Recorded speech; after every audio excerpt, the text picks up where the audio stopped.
ஏன்னா குரு 6 குடையவருமா இருக்கனால. அதனால மெயினா வந்து பாத்தீங்கன்னா, காசு பண விஷயங்கள்ல ரொம்ப கவனமா இருக்கணும். எதுக்காக இத சொல்றேன்னா, டிசம்பருக்கு அப்புறம் குருவோட கேதுவும் உங்க ராசிக்கு வரதுனால இந்த குரு கேது இணைவு. இந்த குரு கேது இணைவு அப்படிங்கிறது வந்து சில டைம் கடன் பிரச்சனைகள குடுத்துரும். அதுக்காக ஜாமீன் கையெழுத்து போடுறத அவாய்ட் பண்ணிக்கங்க இப்பவே. குரு பலம் வரும்போது, காசு பணம் வரும்போது, ஃப்ரெண்ட்ஸ் மூலியமா ஏதாவது வந்து அம் யோசிக்காம சில தவறுகள செய்யறதுனால பிரச்சனைகள மேற்கொள்ற மாரி வரும். கவனம், கவனம். தேக ஆரோக்கியத்துல கவனம் இருக்கணும். ஏன்னா 6 கூடையவர் குருவா இருக்கனால, உடல் ரீதியான பிரச்சனைகள் வரத்துக்கு வாய்ப்புகள் இருக்கு. ஆனாலும் 7ஆம் இடத்த குரு பார்க்கறனால, எந்த பிரச்சனையா இருந்தாலும் அதுக்கு நிவர்த்தி உண்டு.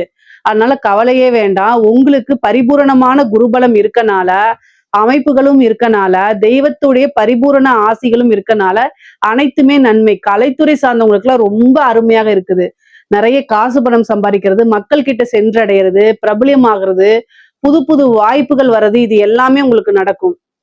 உத்தியோகத்துல இருக்கவங்களுக்கு திடீர்னு ஒரு ஜாக்பாட் தான் வச்சுக்கோங்களேன். ப்ரொமோஷன், சேலரி இன்கிரிமென்ட், நீங்க நெனச்ச துறையில வேலை வாங்குறது, இந்த மாரி அரசாங்க உத்தியோகத்துல இருக்கவங்களுக்கும் இது ஒரு சூப்பரான அமைப்புகள். பொதுவாவே கடக ராசிய பொறுத்தவரைக்கும் பொருளாதார நிறையும் நல்ல உயர்வுல இருக்கு. அதே மாரி ரிலேஷன்ஷிப் உறவுகளுக்குடைய நிலையும் வந்து பாத்தீங்கன்னா நல்ல அற்புதமா இருக்கு. கடக ராசிக்கு இந்த குரு பெயர்ச்சி சகல விதமான சௌபாக்கியங்களும், அஷ்ட ஐஸ்வர்ய பிராப்தமும் குடுக்கும். உறுதியாக உண்டு.